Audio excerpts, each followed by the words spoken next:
نے میرے آقا علیہ الصلوۃ والسلام فرماتے ہیں بیٹیوں کو برا مت کہو کیونکہ میں بھی بیٹیوں یہ جو جملہ ہے نا جو اپنائیت ہے، بے شک میں بھی بیٹیوں والا ہوں، ہائے ہائے اس کی چاشنی کو فیل کرو نا یار کہ آقا علیہ الصلوۃ والسلام نے اپنی نسبت فرمایا کہ میں بھی بیٹیوں والا ہوں۔ تو بیٹی تو جنت کا ٹکٹ ہے اگر دیکھا جائے تو کتنی احادیث ہیں پیارے آقا علیہ الصلوۃ والسلام کی وہ پیاری حدیث کے جس کے پاس 3 بیٹیاں ہوں، حدیث کا مضمون ہے، اور اس کی اچھی پرورش کرے تو اس پر جنت واجب ہو جاتی ہے۔ تو ایک صحابی نے عرض کیا حضور کسی کی 2 بیٹیاں ہوں، آقا نے فرمایا 2 بیٹیاں ہوں تب بھی جنت واجب ہو جاتی ہے۔ اشفاق بھائی جب پہلی بار میں نے حدیث پڑھی تھی نا تو اس وقت جب میں یہاں تک پہنچا تو میرے دل میں خیال آیا کہ میری تو ایک ہی بیٹی ہے۔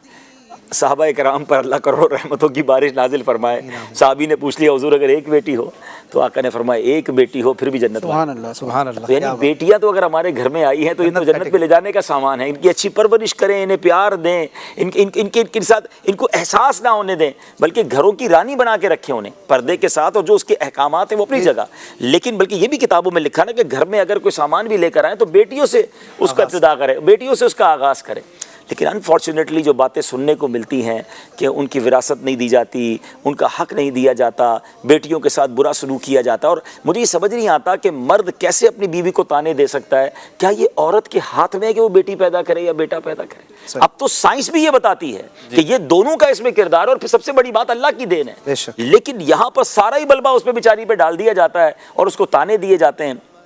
تو خدا را اگر خاتون جنت سے محبت ہے، بلکہ میں یہ کہوں گا کہ ان کا فیضان لینا ہے، ان کی کنیزوں میں اگر ہمارے گھر کی خواتین کو شامل ہونا ہے تو پھر ان کے فٹ اسٹیپ کو بھی فالو کیا جائے، گھر میں بیٹیوں کو عزت دی جائے، پیار دیا جائے، اور سبحان اللہ کبھی کبھی تو یہ ادا کی جائے کہ اگر بیٹی ہو تو کھڑے ہو جایا جائے، بیٹی آئے تو اس کا ہاتھ چوم لیا جائے، اس کو اپنی جگہ بٹھایا جائے۔ کیا معلوم خاتون جنت کا فیضان اور نبی پاک کا فیضان ہمارے گھر میں جاری ہو جائے، اور کاش ہماری بیٹیاں بھی، یہاں بیٹیوں کے لیے بھی درس ہے کہ والد کے ساتھ ان کو کیا انداز اختیار کرنا ہے۔ انہوں نے بھی والد کے ساتھ جو ہے نا، مطلب والد کو صرف فرمائشی پروگرام کے لیے نہ رکھا جائے گھر میں کہ ابو جب آئیں تو لسٹ پکڑا دیں کہ یہ کب آئے گا، یہ کیوں نہیں آ رہا، اور جناب یہ ہمارے پاس کمی کیوں ہے۔ والد کو بھی پیار دیں، رسپیکٹ دیں، اور واقعی جو بیٹیوں والے ہم میں سے سب جانتے ہیں کہ بیٹی جتنا والد کے قریب ہوتی ہے نا، اور بیٹی سے جو والد کا پیار ہوتا ہے وہ اور ہی ہوتا ہے۔ جب تک بیٹی آئی نہیں تھی نا تو یہ احساس نہیں تھا، مگر جب بیٹی آئی تو پتہ چلا